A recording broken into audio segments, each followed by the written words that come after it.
Hi there and welcome to today's vlog. You may remember, if you read or follow these vlogs, you don't read them, do you? You watch them, and hopefully listen to them as well. If you watched one of my vlogs from a week or two ago, probably no, 2 or 3, 4 weeks, I don't know. I mentioned that we'd heard some tragic news, and that someone who we knew quite well when we were in Leicester, someone who for quite a number of the years we were there was a member of one of our churches along with her children, uh, someone who was greatly loved, had taken her own life, leaving her family and many friends devastated. Yesterday was her funeral service. We met together at the crematorium in Leicester, and the main chapel was packed to the rafters, the people standing at the back. There was an overflow room which was also packed, and there were people having to stand outside and listen to the service over the sound system.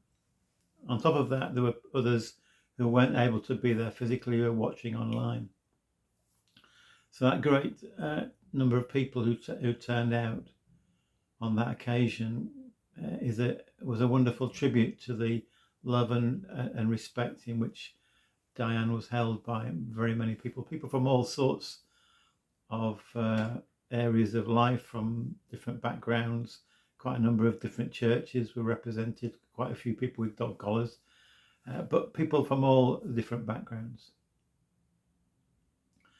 And one of the things I did in the service was to share some of the comments that had been put on Diane's Facebook page, and people spoke, many people spoke of her kindness, her thoughtfulness, the love that she offered.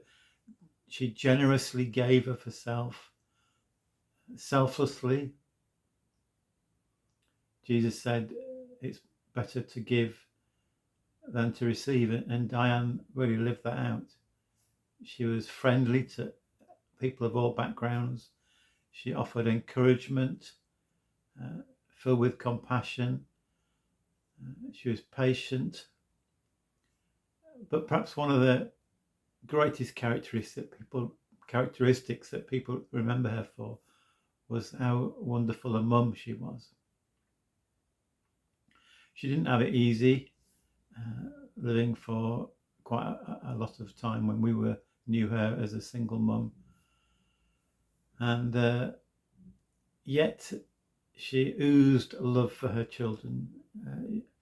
She knew that the most important thing that any parent can give to their child is not expensive gifts or anything like that, but it's love and it's time, and she was utterly devoted to her children.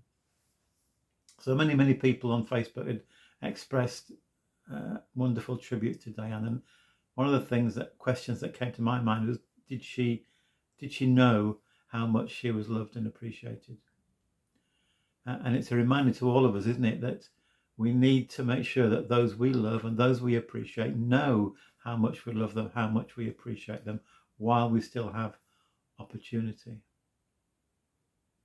I also talked a little bit about the fact that recently we've had Mental Health Awareness Week, and how it's good that has been talked about more these days, and how we all need to try and be aware of maybe some people we know in our own family, our friends, who are struggling in the area of mental ill health. I was reading only this morning of a well-known professional footballer who's speaking of his own mental health issues. Are we open? Are we trying to be aware? And when we struggle ourselves with mental health issues, can we try and find the strength to open up to someone who will be able to listen to us and perhaps help and encourage us? So although it was yesterday in many ways a dreadfully sad day, especially for her lovely children and for those closest to her, but I finished by showing something that Diane gave to us some years ago. She often would drop round to our house, or fairly regularly anyway, and perhaps push a note through the door, a note of encouragement or thanks, or put a little gift through the door. And one of the gifts she gave to us while we were still living in Leicester was this little plaque on which has been sewn the words, "Peace be with you." Those words were spoken by Jesus to his fearful, anxious disciples just after he'd been raised from the dead, and he appeared to them and spoke those words of peace. The Bible calls Jesus the Prince of Peace. Diane knew Jesus personally, and so we were able to commit her into God's hands, that she may know the fullest extent of his peace.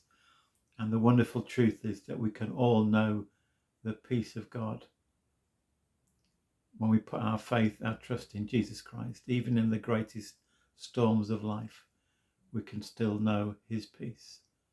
So thanks for listening today, and may the peace of Jesus Christ be with you. God bless.